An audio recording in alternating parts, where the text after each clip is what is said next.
Okay, this is section 2, chapter 2, about heat transfer. In the last one it talked about how Earth's surface was heated, so we're going to talk about the different ways heat is transferred in the atmosphere.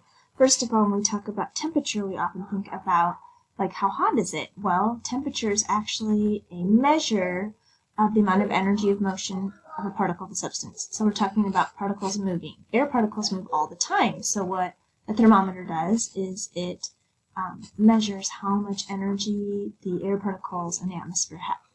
And so that's where we see the temperature at. So it's all about energy.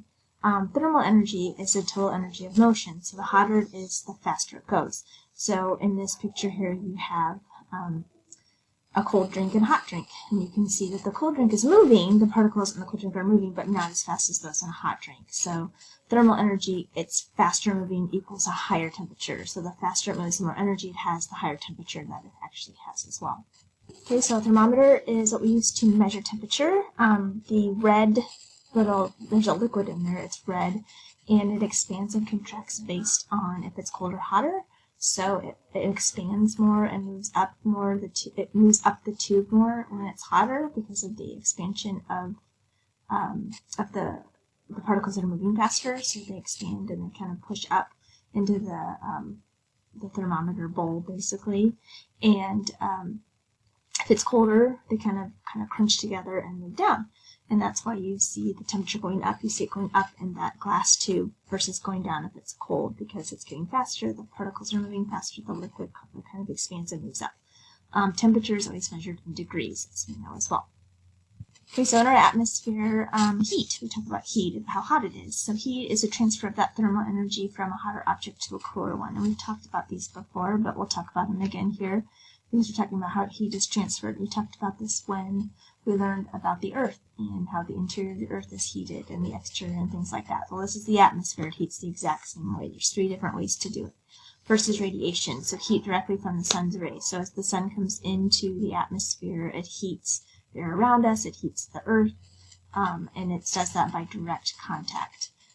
So the sun's rays just directly contact and cause things to heat up. Conduction is the movement of that heat from the direct contact. So the sun's rays touch the ground, or they come into the air and touch those particles of air, so they move that heat from particle to particle to particle through direct contact. So radiation, the sun's rays, that's the heat.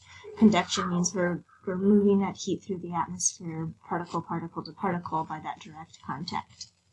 And then we talked about convection before. Convection is that one where heat is like something gets heated and it moves to a certain spot, cools down, comes back down, and gets heated again. It's kind of a current moving through here.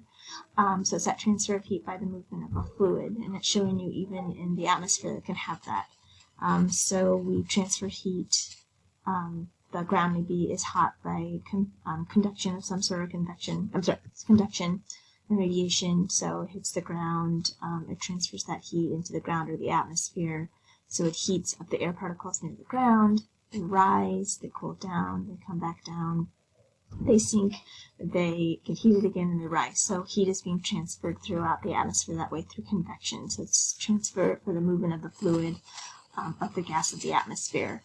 Those 3 things together are what work to heat the troposphere, the area that we live in, that we pretty much do everything, like that our lives are lived in, that part of the atmosphere. So troposphere, we heat it through those 3 ways. Either radiation comes in through the sun's rays, the conduction from particle to particle as either the ground, or the air gets heated up, and then convection as well, where we have currents moving through, rising and settling down, and rising and cooling and settling down, and so on. So this is the end of section 2, chapter 2. There's a worksheet on this in the packet where it can be printed off of PowerSchool Learning or down on a separate sheet of paper. Best way to hand things in now, scan it or take a picture of it and send it to me. Enjoy!